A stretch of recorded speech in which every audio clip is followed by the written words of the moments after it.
Hey guys, how's it going? Ches back again with episode number 26 of the Dortmund career mode. Now we come into this one on the back of that live com against Bayern Munich, where we did actually pick up a fantastic 3-2 victory, which moved us into second in the league. As you can see, confirmation on screen, we are second on goal difference, +5 over Bayer Leverkusen as we push into the last two games of the season. There's only 34 games total in the season in the Bundesliga, because there are only 18 teams rather than, of course, the 20 that are in the English Premier League.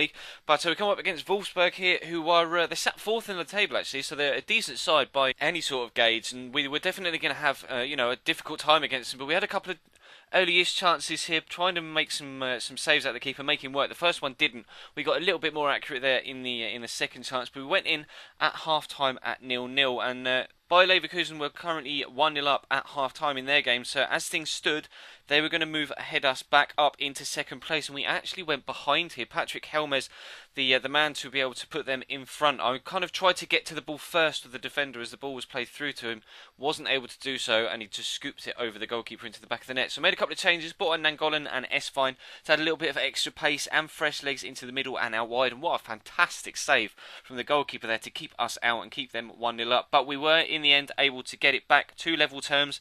Lennon into Royce here is going to make the great feat to get away from the defender, and here I was really impressed actually.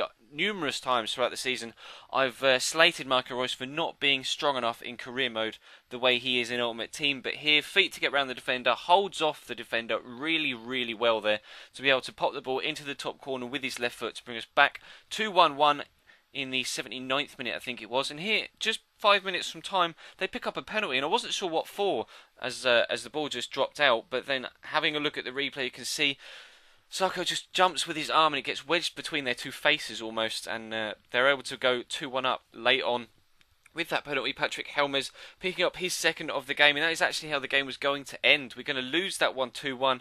Bayer Leverkusen did actually win their game, so they're going to move back up into second place, 3 points clear of us, as you can see on the right hand side, but they've played one game more. They've got Bayern Munich in the Deutsche Pokal final. They obviously beat us in the semi-final, if you remember, in the live com.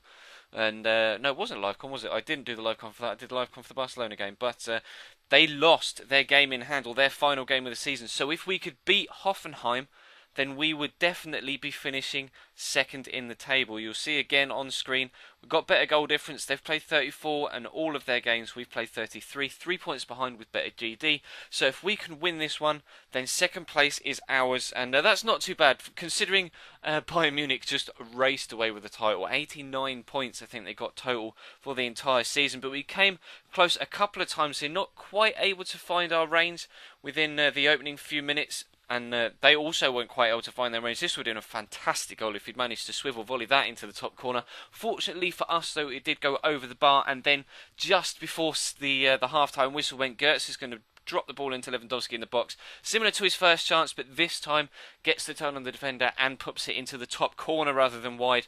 And we go 1-0 up. Just literally, they just put the ball up for 3 minutes of added time at the end of the first half, and Robert Lewandowski powers the ball into the back of the net, and he has been absolutely crucial for us this year. I think that's his 26th goal of the season, at least in the league anyway, and that doesn't count any goals he scored in the Champions League or Deutsche Pokal, but Gundogan there was trying to cut inside after a nice move to draw the goalkeeper out to make a good, decent finish. Unfortunately, put it straight against the defender. But we made a couple of changes again. Brought on Rodrigo, who's kind of been on the fringes since he returned from injury, but he's going to get a good chance here with his left foot.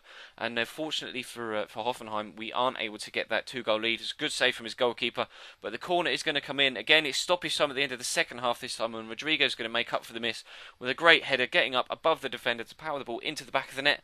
And that gives us a 2-0 win at home on the final day of the season to ensure that we finish second in our debut Bundesliga season. So we got to the semi-finals of the Deutsche Pokal. Bayer Leverkusen rather actually managed to beat Bayern Munich in the final 2-1. So Munich only get the Bundesliga title on the domestic front. They don't pick up the Deutsche Pokal. Leverkusen get that, but we finish above them on goal difference. We'll go into the league table so you can see in a bit more detail. And yeah, Bayern Munich win the league by 25 points ahead of us and Bayer Leverkusen, both on 64. Wolfsburg are the final team to get Champions League football. So pleased, I think, as a whole with how the season has gone.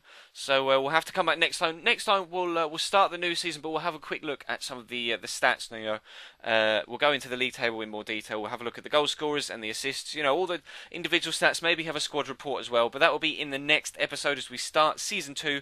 So thank you very much for watching, guys. Please do feel free to leave the video a like as well if you could be so kind. Leave me some suggestions as well for transfers for season 2. I am looking for a winger. I am looking for a centre back and potentially a striker as well. But basically, go in with the impetus that we want a player in every position. So leave me any suggestions you can think of for new players for the next season. So thank you very much for watching, guys, and I will see you next time.